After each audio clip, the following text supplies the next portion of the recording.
Good evening and welcome to Dog Talk. I'm Dan Camilleri. And I'm Laura McKillop. Just before we fire off tonight, I'd just like to say a quick, we're thinking of you to the Marshall family, Noreen and the Marshall. Unfortunately, we had some sad news over the weekend where we lost Jimmy Marshall, someone that I looked up to.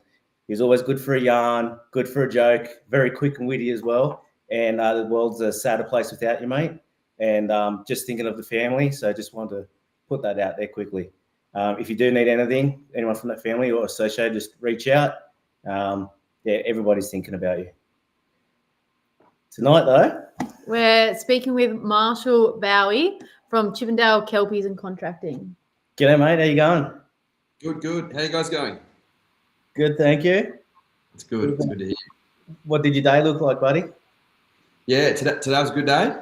We mustered in 3,300 merino weaners. They're getting shorn this week, so we mustered them in, drafted them up, got them into a line of wethers and ewes, and we'll get ready to crack off probably about midday tomorrow, which will be good. And being on the other side of the country, there wouldn't be. I'm envisioning there wouldn't be lots of big mobs like that anymore either, right? The area that I'm in, there is still a couple of big mobs of sheep. Like I'm in Kojonup, and Kojonup was the first shire in WA with 1 million sheep, which is pretty cool. So yeah, there are still lots of people running big mobs, and this area in particular, a bit south of Kojonup, where it's still there's still a fair bit of unarable land and lots of granite and rocks and bits and pieces. So they do run a bit of sheep still, but we are definitely dropping numbers, and cropping's taking over. Yeah, right. Politics have a bit to play there, obviously.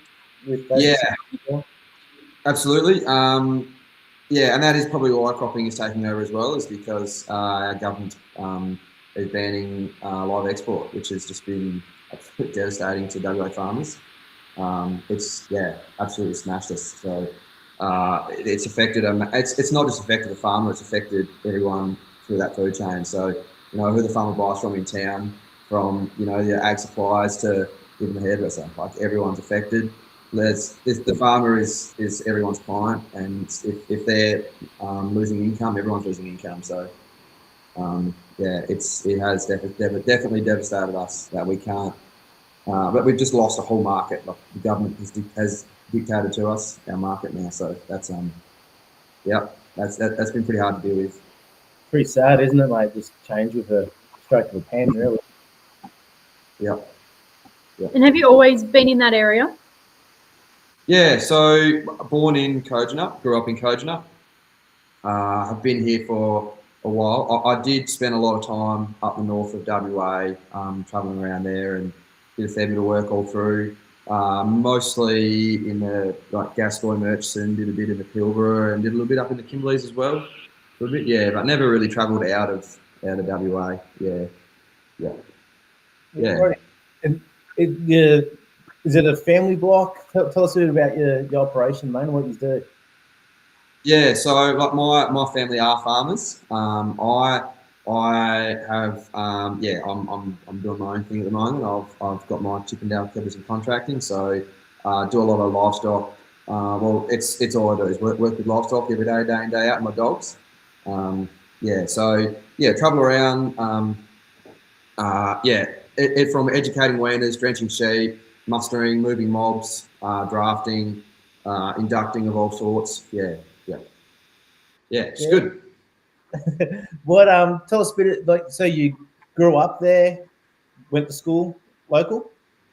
Yeah, so I went to school in Koji, and then I went primary school in Kojonup, and then went to Katanning for a bit, which is a neighbouring town, and then after that went to Narrabeen Senior High, and I boarded there and graduated there. I actually really enjoyed that school, and then I actually went to Perth, the city, and studied at university.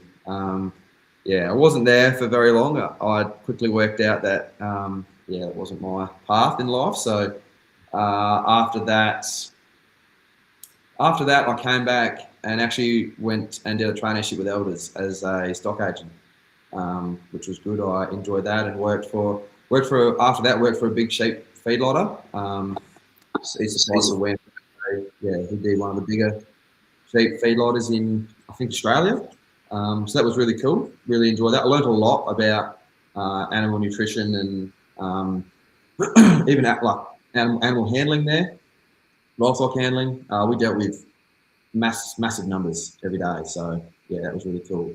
And that's also where my boss there was Jeff Bowey, and Jeff brought in some very expensive dogs from auctions often. So that's sort of where I got a bit of a feel for a dog. But we'll talk about a little bit more about that later as well, I think. Yeah.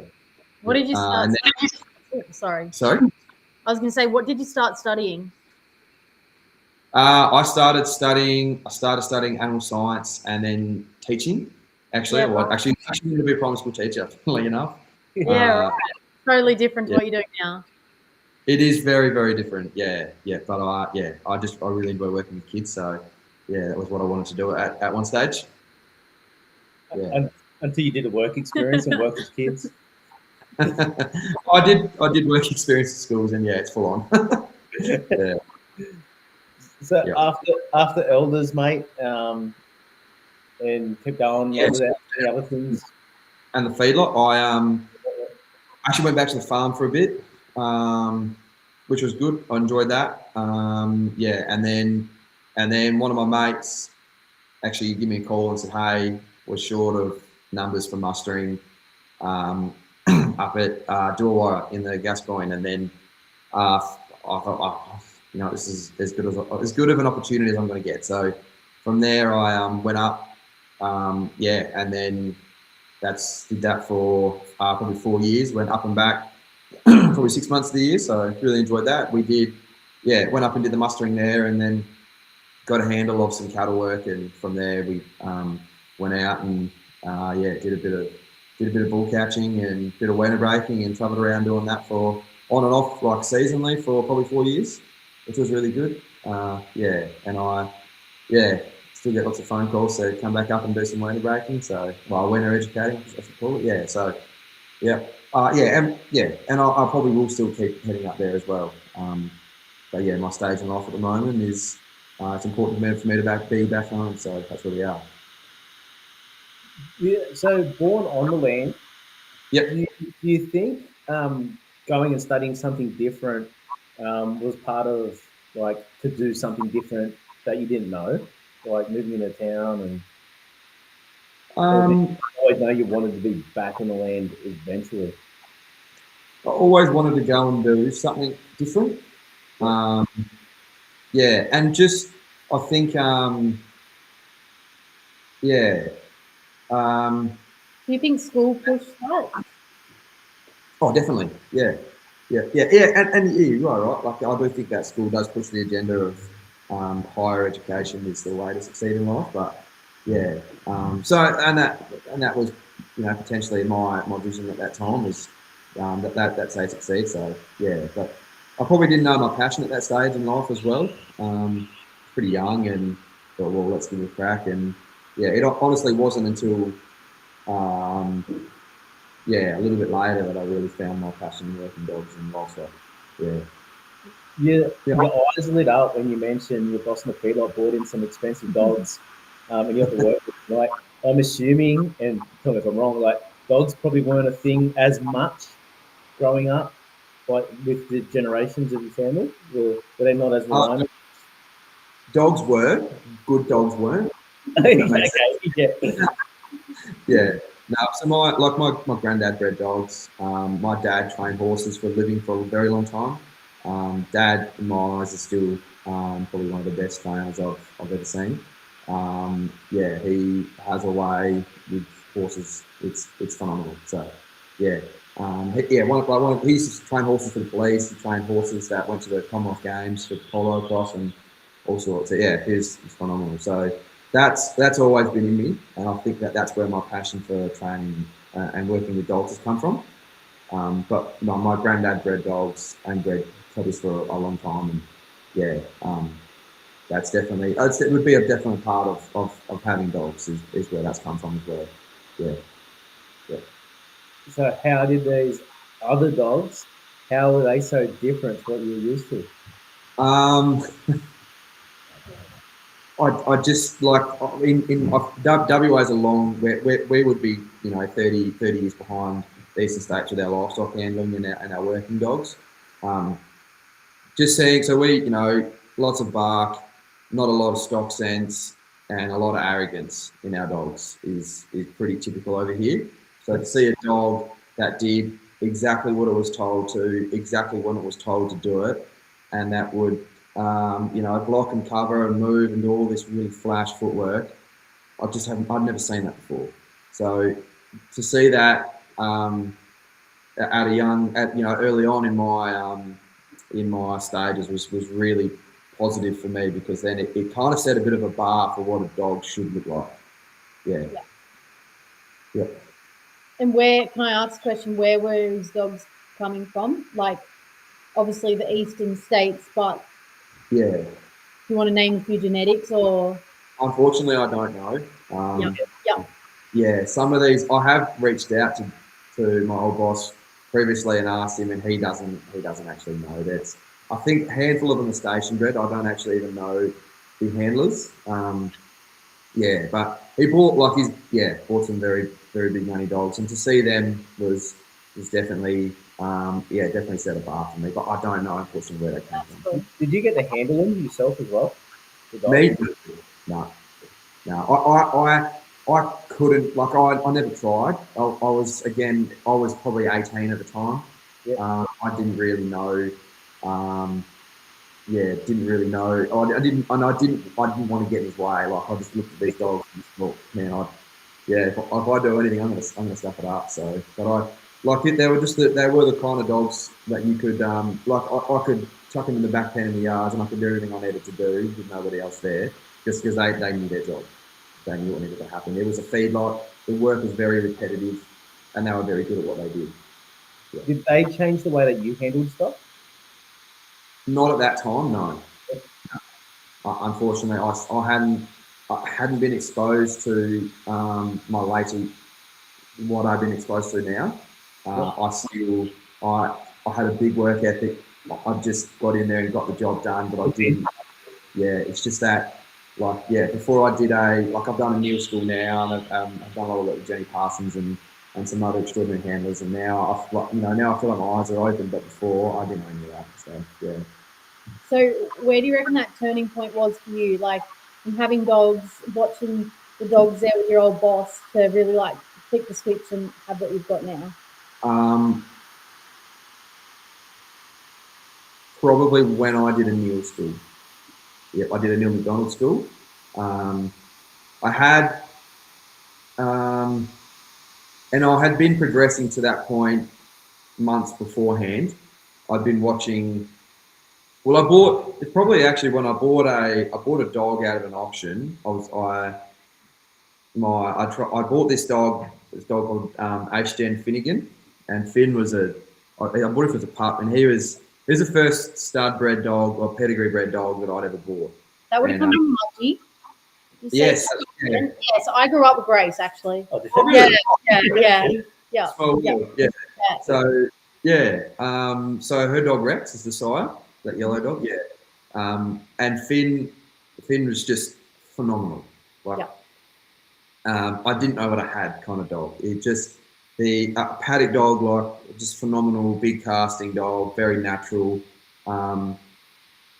His natural ability, I don't know. I've probably got a dog now with similar level of natural ability, but before that, and probably up until now, I'd never had that before. It was just amazing. Sorry, yeah. But I bought this. So he broke his leg.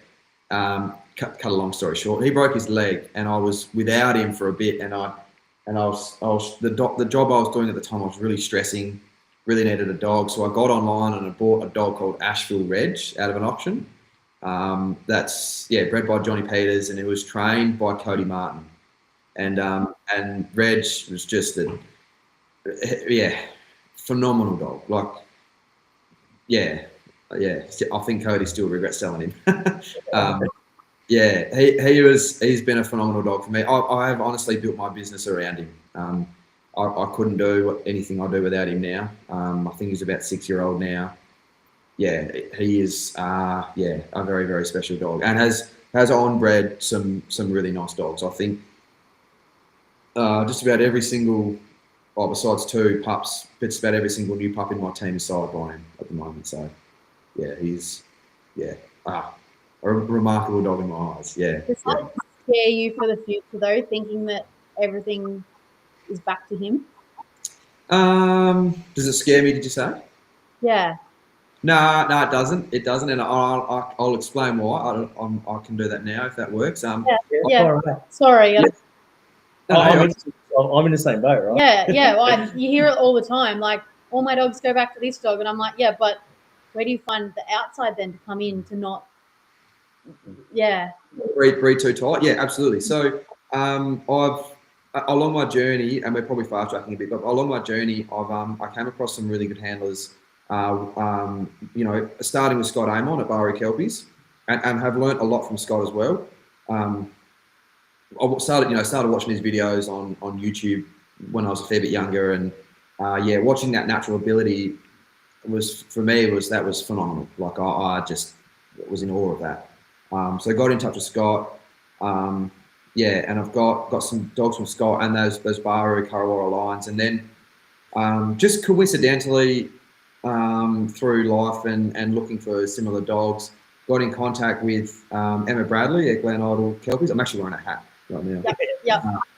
Yeah. And Lucy and Jack Kings at Instinct Working Kelpies, and the 3 of us have started like a bit of a syndicate together.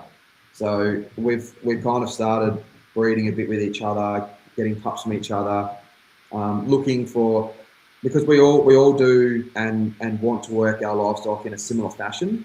We heavily believe in pressure, correct response relief with all our livestock, and what we do as contractors or farmers all intertwines a lot. So the 3 of us have kind of got together, and we've started a bit of a syndicate now where we're trying to, in our eyes, breed the perfect dog. We're trying to breed a unicorn. So, but that's been our goal, and that's why I'm not necessarily afraid of all my team going back to Reg, is because I know that I've got a lot of really good breeding, and the other 2 pups are from Glen Idle and Instinct Working Kelpies, and the breeding behind all of it is very similar, but we all do believe that is the point. I reckon that's pretty cool, man. Be able to do something like that and like shift pups between you to make sure they suit the job, but also getting tested in different elements as well.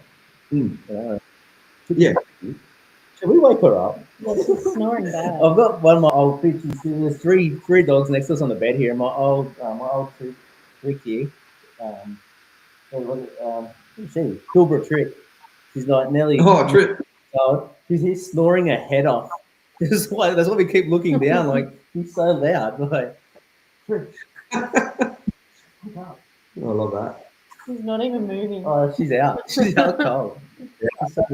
She's so noisy. Trick, stop snoring. Good job. Sorry, mate. Yeah, that's why we kept having a bit of a snicker and looking down there. Like, it's actually quite loud. It's extremely loud. No, but I reckon that's like what you're doing, like I mentioned there.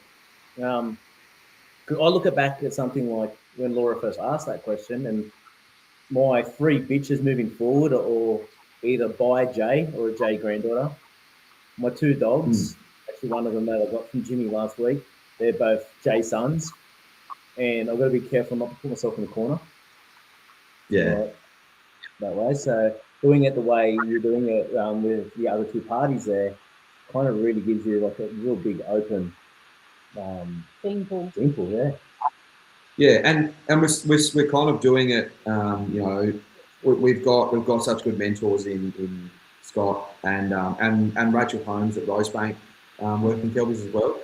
I think we've just about all got a bitch, or we've all got a pup from or buy a colt at the moment. We've got a Barry colt, so he's a phenomenal dog that we're all kind of getting back to as well. So so like Rachel and Scott have both been really good at helping us all individually and as a group. So we do really appreciate them as well. Yeah. And how did you guys all come across each other? Like, obviously New South, Queensland, and WA. Yeah. So I reached out to Emma and was looking for a pup, and that fell through because I had to head north and I couldn't get back to the city in time because we've only got one airport in WA that we can fly dogs through pretty much. So yeah, unfortunately that fell through. But I kept in touch for the next litter and got one from the next litter. And then Jack and Lucy, it's a bit of a funny story. I bought a bitch off a guy on Facebook, and they wanted her as well. So they contacted him, and then he said, "I just sold her. Contact this guy." And then they said, "We really, really, really want her." And I hadn't even got her. He still had her, and I was like, "Well, that's okay then. That's all right. You know, you guys can have her, but I'd love to have a pup out of her." So they said, "Yep, we can do that. What a great deal." So they end up buying her.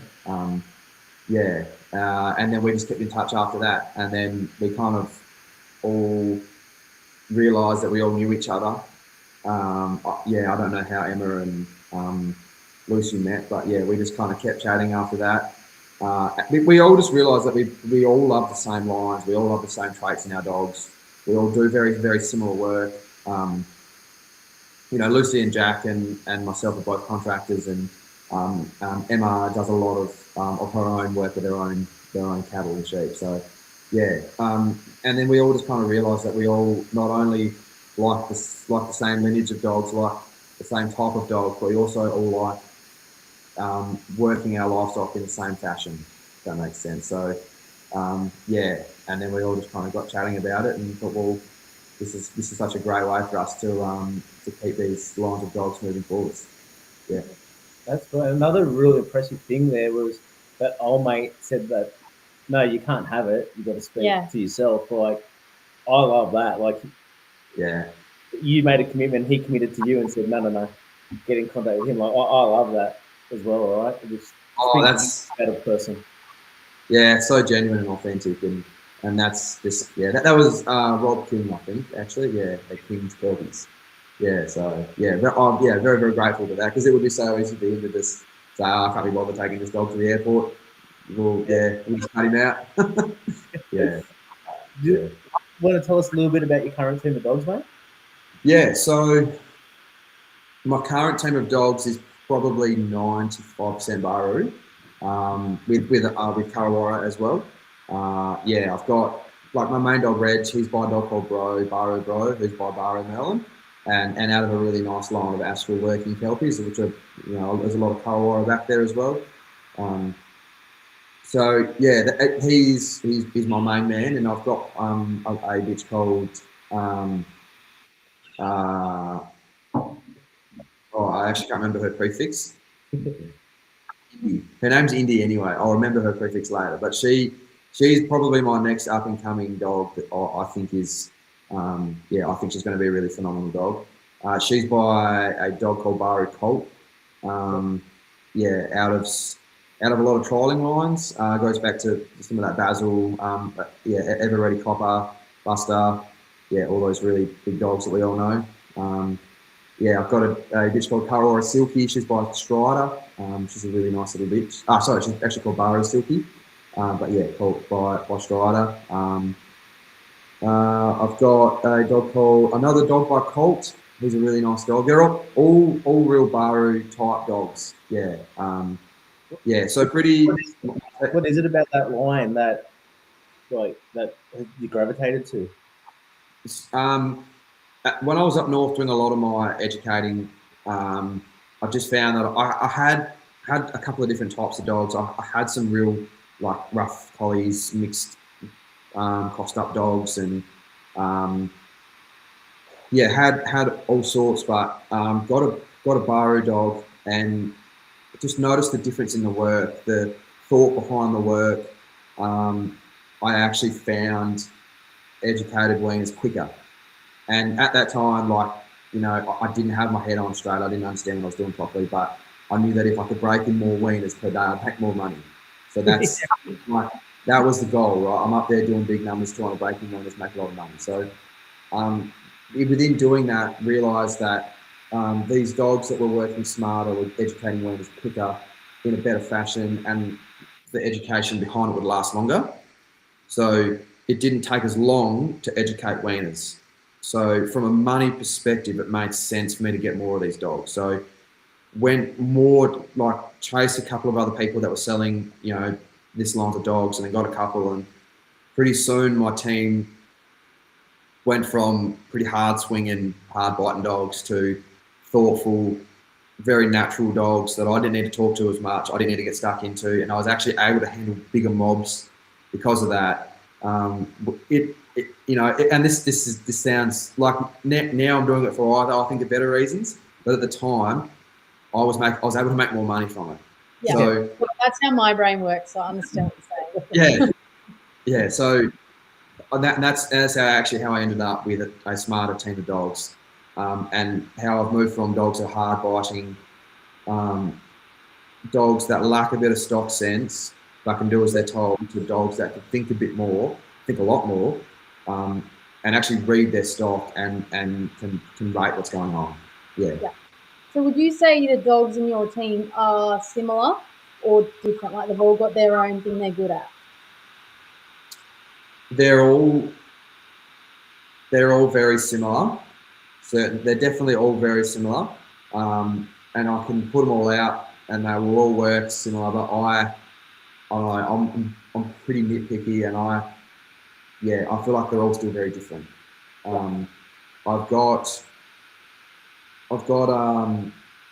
actually got two dogs. I've got a brother and sister at the moment, that are nearly identical in everything that they do. It's really cool. It's really a bit of fun working them, but yeah, they're all very, very similar in their type, even in their physical type, and how they work is all really similar. I really do have a type for everything, if that makes sense. Yeah. How we've spoken a bit how that really helped you with your cattle and your weaner breaking.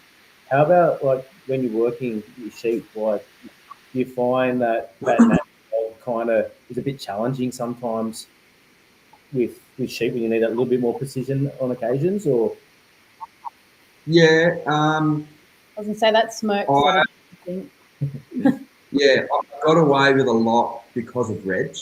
I was able to do. He is a dog that I have a really good handle on, and same with Indy. I've got a really good handle on her, and I can be quite precise with them. I can place them anywhere. I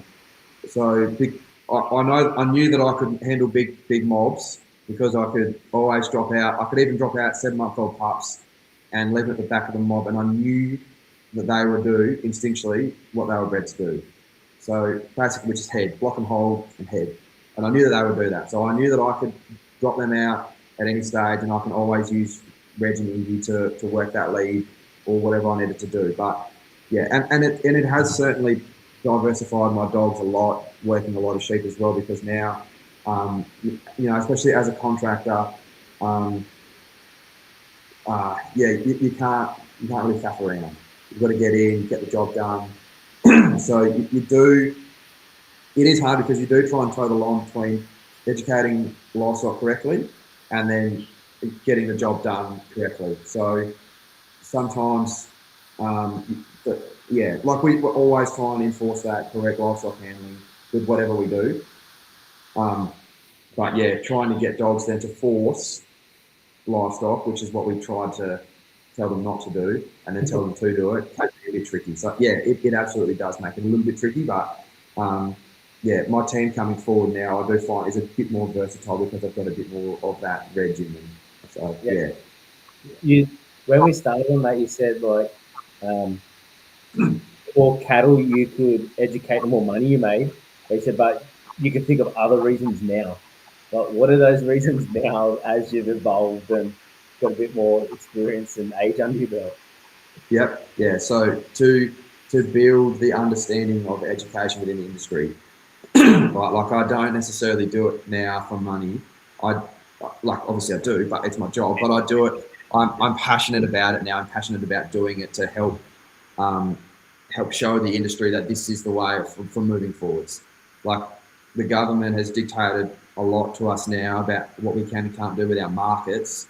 I think that they will eventually start dictating to us how we can or can't handle our livestock. They tried to slip in. Yeah, they tried to slip in somewhere a little while ago about how many dogs we could use, or sorry, how long we could use a dog, or like, and all this rubbish. And after speaking with Neil McDonald about it a fair bit as well, I do. He proposed this idea to me, and I think that he was 100% correct in that the government will start saying to us, "This is how you have to handle your livestock." Yep.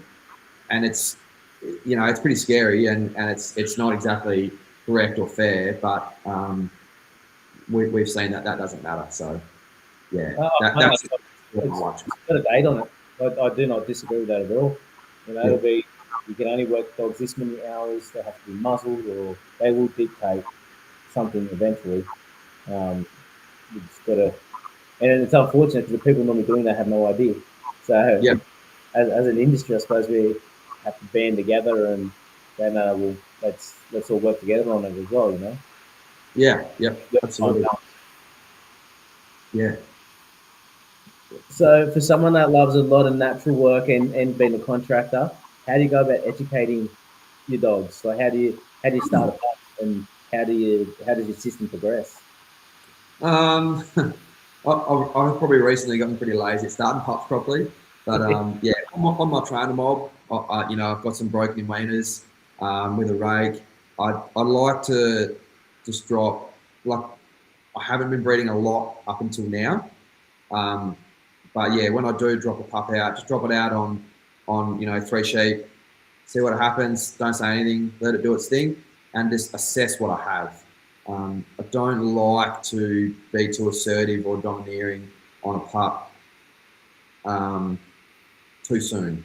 I do like to let it mature a little bit and see what it's about a little bit, and then help correcting any faults or anything like that. Or yeah, does it make sense? Yeah. Do you think you've got to be more relaxed, having a few more dogs around, capable dogs around you as well? Oh, absolutely. Yeah, Rather than absolutely. trying to Yeah, I'm not. Yeah, yeah, definitely. I don't feel under the pump to get any pups going as quickly as possible because I need them right now. Like I do. I am very, yeah. I've got a pretty capable team at the moment. This is probably the most capable team I've ever had.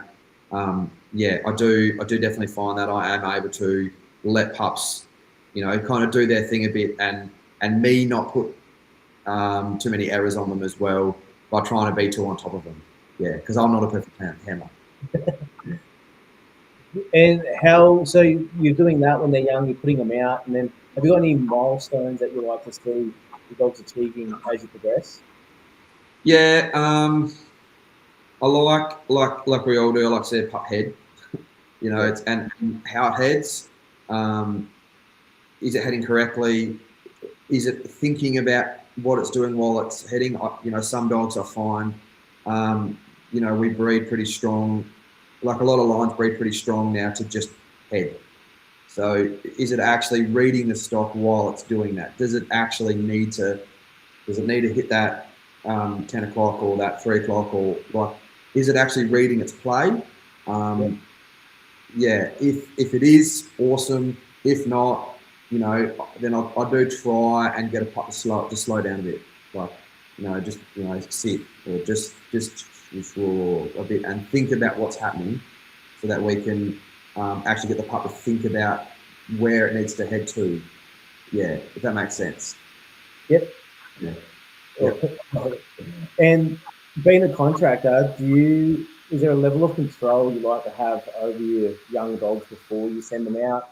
Will you put them out in a scenario where you think it's safe as well, like that you're not going to upset your stock too much, or wait till you've got your buttons on them? Yeah, it's definitely tricky. It's probably weaning, like educating weaners is probably the easiest time to start pups. Like I start them properly, on sheep and on, in the limited spare time, but actually on the jobs, I like to start on weaners. Educating weaners is probably the easiest way, and I find that my style of educating weaners is really easy to put size on a dog as well. So that's where the real world training starts, and you drop them out with a team, obviously, so they're in amongst other dogs. They're not, and it's never on fresh weaners. You know, it's probably towards the end of the weaning. Drop them out for 30 minutes, see how they go. Drop them out 5 minutes and assess them. What's going on? Doing all right? Yeah, and then I do struggle a bit to to start pups and chuck them out in the real world when I'm doing any sheep contracting. That is a little bit tricky because there is a fair bit going on, and you know, if a pup breaks out and cuts a sheep off, 9 times out of 10 it puts its head in the fence and kills itself. So I try to not put young pups out when we're working sheep, but once we've got a good handle on them, you know, even just a sit, honestly, just a solid sit, then you can correct a lot of errors just with that, because that's the easiest way to get a dog to think, just by sitting it.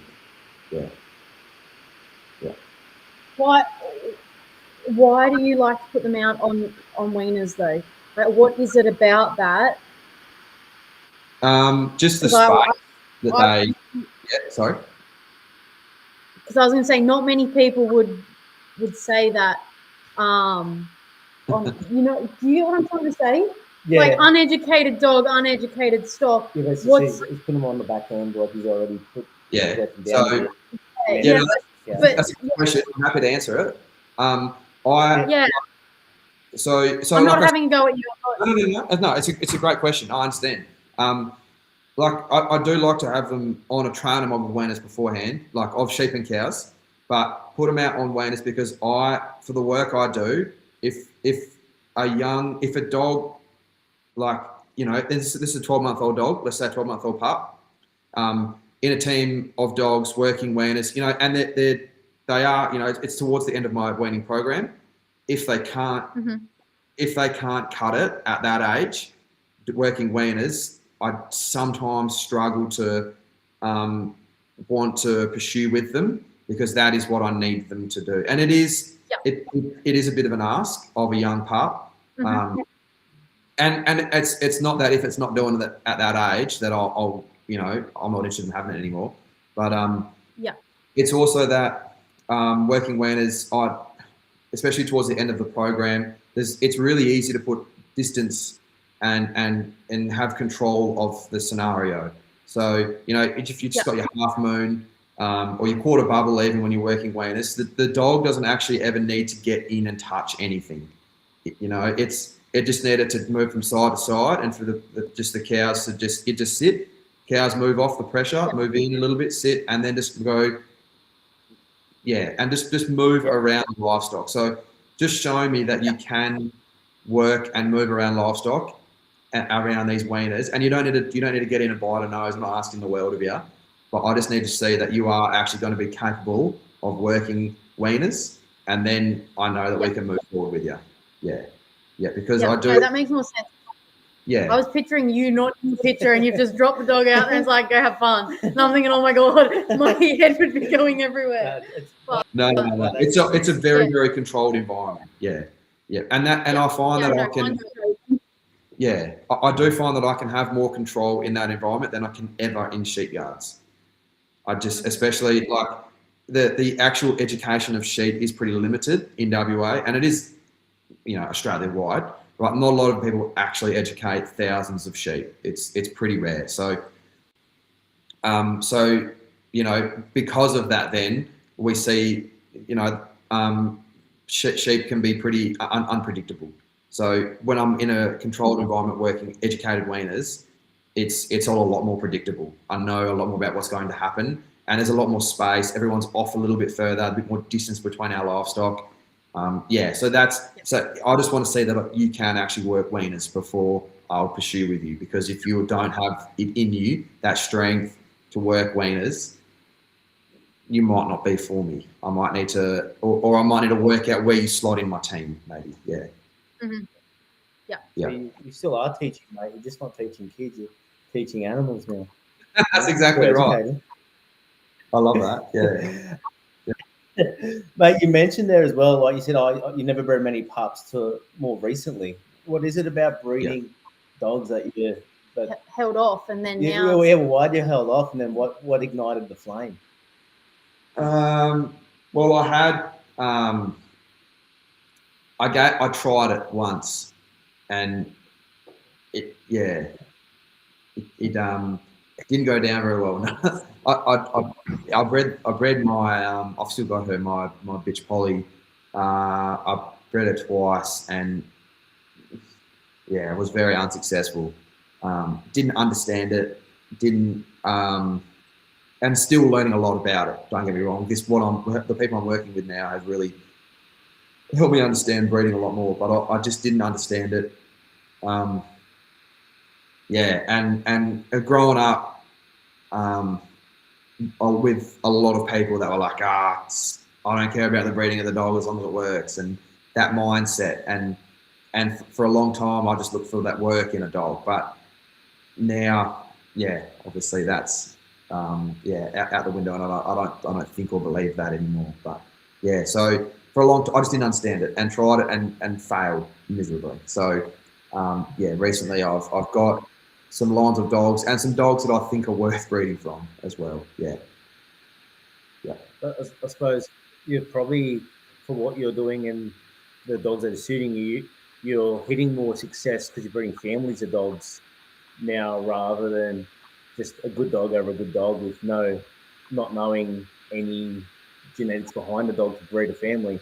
Where now you are, That's right. like you mentioned, Reg, I think the dog that everything goes back to him. Like, so now you got a family, and so there should be more consistency. So it should be more beneficial for yourself, but also That's right. Yeah. Yep. Yeah. And I didn't understand any of that when I first tried it. Yeah. So yeah. actually coming from like someone like your dad, right, who's really good with horses. Did he ever breed horses as well, or does he? Uh, I don't know if he did ever breed horses. I don't think so. Yeah, I was just thinking, like, if your family like interested, like, and they've been doing farming for a long time, and genetically were working with the animals they were, how come it didn't really influence the way they bred their dogs until now you're doing that? Yeah, You know what I mean? and it's I do, and it's so amazing, and that so many people over here that breed cattle and merinos, and a lot of everything about their rams, their bulls. Yeah, they all care so much about where they buy their rams and where they buy their bulls from. It's so important, and this is our lineage, and we've been doing it for 50 years. But I'll just go and buy a dog for a carton. If it's any more than a carton, it's no good. Like, just it's so hard to break that bad culture. yeah. Have you seen a change in the mentality of your family, like with their dogs? Yeah, like I'm sure there's a couple of them listening tonight. I'm still to get there. I think they do. My family have definitely got like my cousin Austin. He's also got Wildwood Kelpie Stud. He's doing phenomenal things with his dogs as well. So he's also a contractor in WA. But he definitely is. He's got some brilliant lineage of dogs. But I think that we will. There is definitely the understanding of breeding behind dogs and the importance of it. But yeah, we'll see if I we'll see how we go. I'll try and that's cool, mate. Sorry. I'll try and be a little bit diplomatic. But it's always the way, right? Like we're only victims of our education and what we're brought up, and then trying to try something new sometimes isn't the easiest thing either, right? Yeah. Like Absolutely. Yeah. What is there anything you'd like to bring into your line, or something you'd like to explore, or like? Well, yeah, I've actually. Yeah, I've got a pup hopefully flying over soon from yourself, so I am very, very keen to see how that goes. I actually wasn't even leading to that. I actually forgot about that, to be honest. True story. You've only been telling about all night. No, I actually did forget about that. But okay, so use that as an example then. Yeah. What like this fella's different to what you've got. No, you mentioned some of his like ancestors before, but bred different to what you're currently got. So, Yeah. what would you like to see, I suppose, from this fella, and then how would you like that implemented into what you have now? Well, my my bitch Indy that I really rate, like I her dam line is very, very similar to this whole pups line. So I'm very keen to see that versatility, that strength, and that pliability come through as well. That pliability is probably the only thing I struggle with a tiny bit. Can still get a handle on all my dogs, but that switch from instinctual natural work to pliable work can sometimes be a little bit tricky. But yeah. So I am keen to see that if that comes through in that line. Yeah. That said, that's what it takes most. Hopefully, what you should get from my experience with these dogs anyway. But it'll be really cool to see how that mixes back in with what you have as well. Yep. Like, that's my opinion. It's probably a little experiment that I want to try. India is actually in pup to reds at the moment, so I'm really keen to see that what comes through with that. And I think that they're both the two most viable dogs that are very natural and have got a lot of strength. All those key traits that I really look for. And I think that, and I've never really bought a dog from a trialer before, and anyone that trials. So I've never really had any of those lines of dogs. So I just wanted to try and broaden my horizons a little bit and see what I can get out of this and what happens here. And if I like it, if I do like it, then that's awesome. And love to have a chat in like another 18 months and see how that actually, if he does turn out what you want, but then not even off the back of that, like how that, or I suppose it has to be longer than that, to see how that implemented into bringing on. Yeah. Like, that would be really interesting. Yeah, absolutely. Yep. I'll be more than keen to come back on. So I'm going to ask a bit of a dumb question. No such thing as a But dumb question, yeah. obviously you see people in Queensland working cattle 9 out of 10 or 8 out of 10 times use collies. Why in WA is almost 10 out of 10 people using Kelpies? Culture. It's they don't know anything different, so they buy a Kelpie. It will probably shock you the amount of crossbred dogs that are in WA. I don't like actual straight lines of Kelpies. I don't think there's a lot of them. There's a lot of crossbreds over here, and actual straight Kelpies and straight collies is pretty rare. It's honestly probably a third of each, in my opinion. I think there's a third Kelpies, a third crosses, and a third collies. Yeah. That said, are there, like, excuse my naivety, one place I'd love to get to the West, but never been there. I'm going next year. Yeah. I'll pack me in your suitcase. I'll come work dogs with Marshall.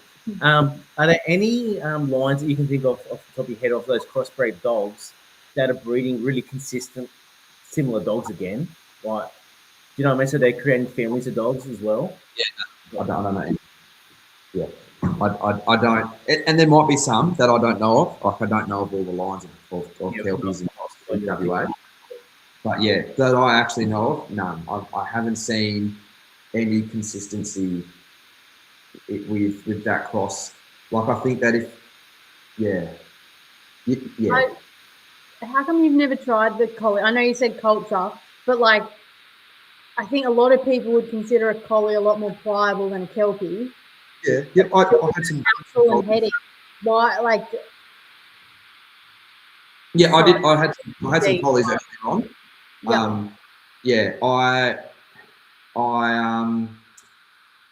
I struggled a little bit with temperament. That might be why as well. I think because the level of frustration within the yards over here is pretty high. So people will often like a dog if they get stuck into it and it doesn't run away. Yeah. So that does probably pretty quickly rule the collie out. and don't get me wrong, there are lots of collies that are really sound in that aspect, and they can handle a fair bit of pressure from handler and livestock, but I haven't seen a lot in WA. Yep. And I think that, and this is just my personal opinion, and I know that I'm going to ruffle some feathers saying this, but I think herding instinct in a Kelpie is better than a collie, especially over here. The gene pool over here for that is pretty slim. I know that there are a lot of people that go trialing, and you know they'll disagree with me with that, and that's fine. But they also then don't go and break in 1,000 lanes with their collie. I don't disagree with you. Like, you look at a lot of videos of a young Kelpie pup and he's naturally breaking out, getting around. You don't always, you see that more often in a Kelpie than you're going to see in a collie at like 8 to 16 weeks old. 9 times out of 10, like, it's So that's why I've kind of gone down that line. And just with working up north, there's some pretty high pressure scenarios with some pretty big mobs. So if I do, and I'm not always necessarily right next to my dog, so if I do yell at them and tell them to put the hammer down, I want them to not put the tail between their legs and go lay under a tree. I want you to get to that head as quickly as possible. And that's where I really love Reg, because Reg kind of puts in like 95% all day, and he'd last all day doing that. But if I get stuck into him, Reg gives me 110% right there, just like that. And that's where I really love that. Yeah. So that's kind of why I've gone for the Kelpie. Yeah, I always I ask that question like with the crossbred dogs and consistency, if you've seen it, because it always reminds me of a conversation we had really early on with Robert Cox. And he said he'd love to see someone that like had a collie and a Kelpie and like just read on and on and on. Jeff Gibson to see how got a bit of mine. To see how it eventuated. Get the best out of both. I just always fascinated, and being a genetic pervert, like I just love genetics that much. Like I just always wonder, like, who's achieving it? I want to speak to him. And that's, and it's even like you would even sometimes call like if I went and put my hardcore Bowey bred dog over like there's a trial over here called Ken Atherton, and if I put that over one of his dogs, or one of his bitches, that in itself would nearly be like crossing a collie and a Kelpie, and that they're two Kelpies. So it's I think there's just so much more to it than just type and workability. It's the breeding behind it is where you get that consistency, and I don't think that you can do that thoughtlessly. Yeah. What have you got any aspirations for your business and working for yourself moving forward? Something you'd like to achieve? Yeah, so I would really love to start hosting working dog and livestock handling schools in WA. I've got Neil McDonald's coming across, and I'm hosting a school over here with him, which is going to be really good. But I would love to get to the stage where I can host my own. That would be, that would be really, really cool, and I would really love to get to the stage where I can do that. I'm still, honestly, still quite green and probably still consider myself a novice, but yeah, I would really love to be able to do that at some stage. That'd be nice. You've just lit up when you said that. What is it? Why? Education. Yeah. I think because of how it affected me, I would love to be able to help someone else like that. Like doing a Neil school really opened my eyes, and I just felt like, wow, there's a whole new world out there now. And I see it so because of the amount of places that I go to where I don't see correct livestock handling and poor management of dogs, it really I want to help improve that, because I feel as though it's so important, and because of what might happen in the future with the government and all the rest of it, that is what I would love to do, and I actually really enjoy doing it. I'm quite the extrovert. I really enjoy working with people, meeting new people, and I feel as though it's the best of both worlds. Yeah. We started a conversation with talking about like the government restrictions and how sheep numbers are dwindling a little. Do you think as that gets a little bit more niche, that goal will be easier for you to achieve? Yeah, I do. Yeah. Yeah, and I do think it'll be easier to achieve, and I would love it. I'd love to achieve it in. I'd love to probably achieve it in that people want to come and do a livestock handling school, as opposed to them having to because the government's told them to. If that makes sense. Like, obviously, I'd still love both, but I would love for people to come because they can see the um, the importance of it, and they can see the benefits of it as well. If that makes sense. Yeah. Yeah. Have you got any memorable moments out in the paddock, mate, or in the yards? I do. I've got a few. We were.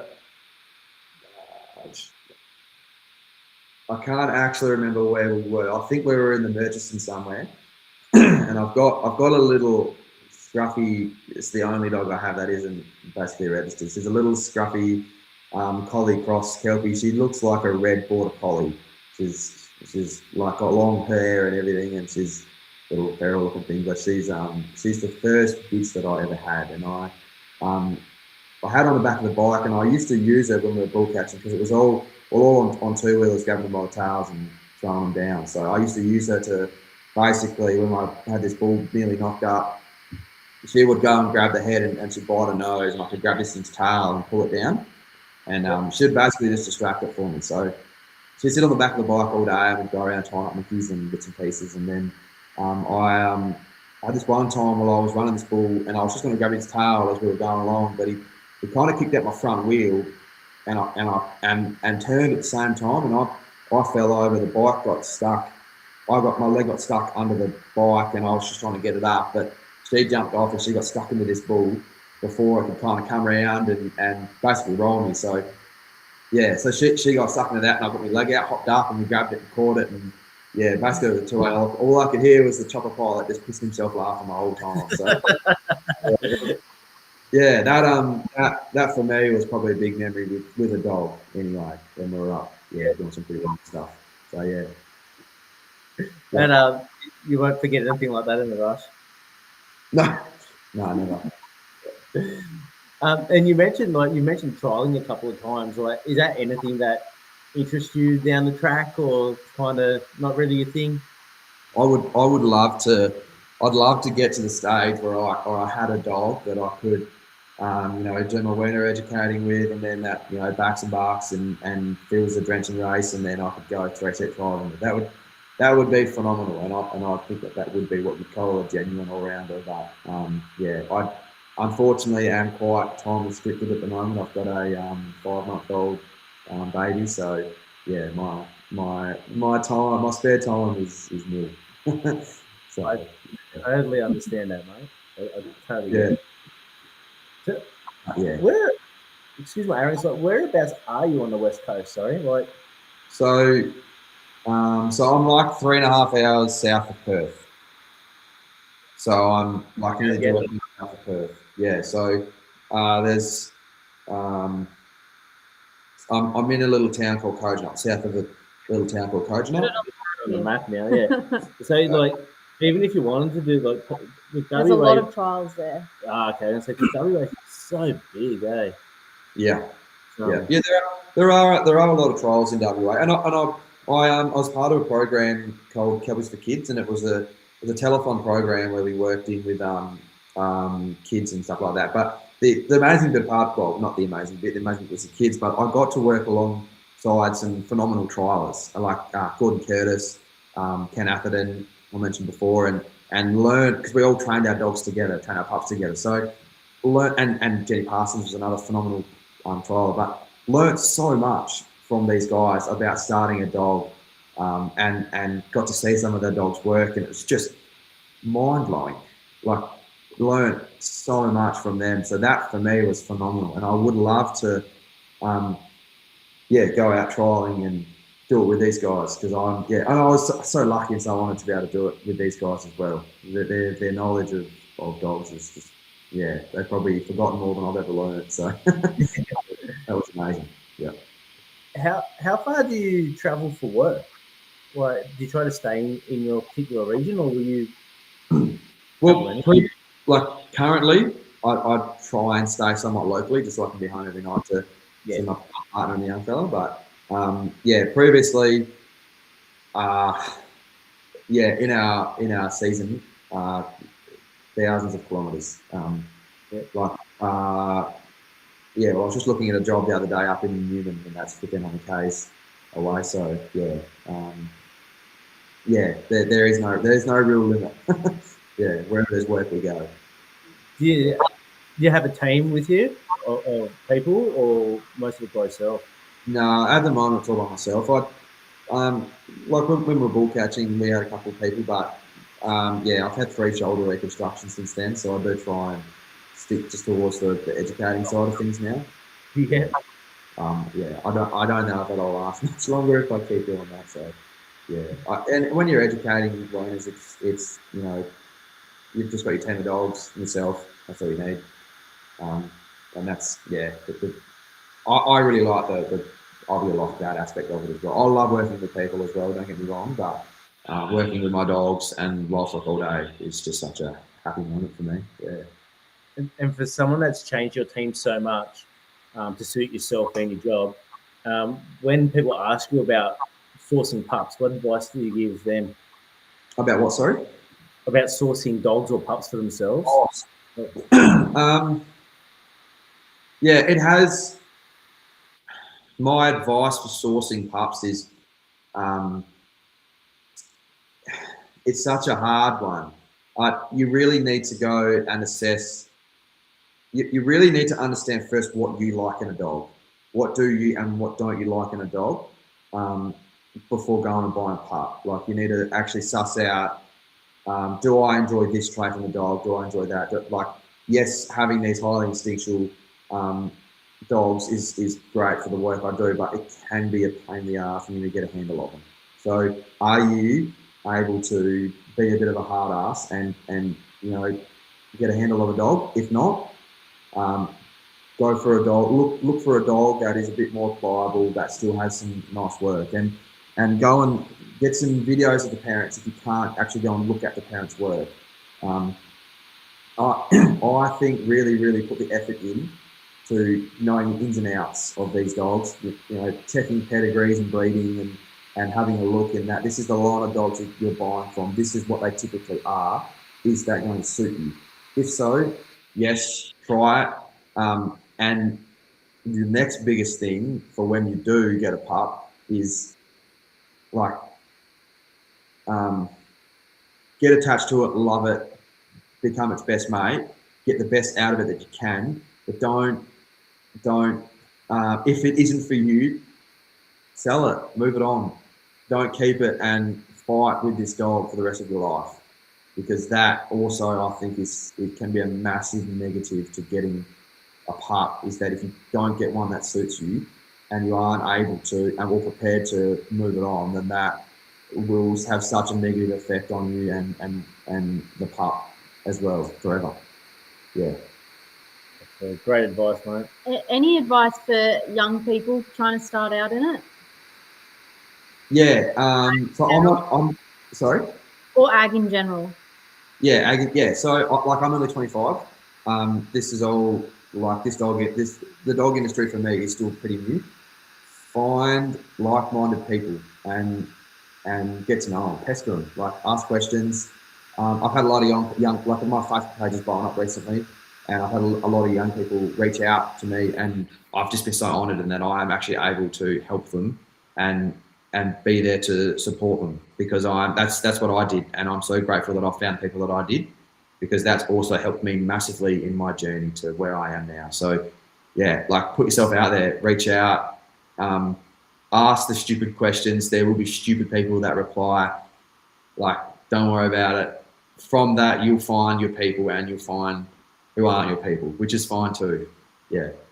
That's a great question from New South Wales Rural Receiver. It is. Yeah. Yeah. Look out. on Facebook. I got to come to Perth next year for my national finals. So Oh, exciting! Very good. make a bit of a holiday out of it and That's it. visit some people. That's Yeah. you should be very proud of that achievement too, Laura. So Thank you. Absolutely. That is anyone that's unaware of that, she was at the Sydney show this year, last week, and she was voted and won New South Wales Not Rural voted. Achiever. Not Oh, voted. come on, there was a judge's panel. It wasn't voted. Judges panel. Yeah. So that hats off to you. That's awesome. Thank you. Obviously they've noted your contribution through your magazine, podcast, and everything else you do. So no, good on you, Laura. That's awesome. No, just promoting working dogs. Just promoting working dogs. That's it. Nothing I listened too to her speech. She actually called herself a dog in there and spoke about how she would educate a dog and a well-balanced dog. And No, we got asked the question, work to live or live to work. So I guess that's really my question now tonight for you. Ooh, our final question. Live to work or work to live? And you don't have to give a 2-minute speech. Just yeah, you're not on the time. You're judged on it. Work to live. I love what I do. Is that? Yeah, I love getting up every day, working my dogs and livestock. I love getting up running my pups and in the morning. I love what I do. And you know, like, yeah, I suppose I know at the start that the money was what we were doing it for, but now now that I'm doing it in a fashion that I enjoy doing it in, I love it. And I love it a lot, and I do love getting the good dogs out there as well. That's all part of it for me. So no, I love what I do. Yeah. Awesome. Good answer. That's heaps pretty question. Yeah, it is. I like that one. Might become a new one. Yeah. The new one. Mate, thank you very much for your time tonight. Really appreciate it. And your open and honesty as well. Like you just said it, warts and all. We really appreciate that. Yeah. So thank you. No, thanks so much for having me. I really, really appreciate it. I've had such a great time tonight, so thank you. No, all good, mate. More than welcome. Anyone that needs a contractor in your part of WA, how do they reach you? Chippendale Kibbles and Contracting on Facebook and Instagram. We're pretty easy to find, easy to contact. My mobile number is on our Facebook and Instagram page, I think. So, please reach out. Amazing, mate. Thank you very much. And to everyone listening live and listening back, thank you for tuning in. And please remember, we learn every day, and the day we stop learning will be a sad one for all of us. Cheers. That's right. Thank you. Thank you. Cheers, mate.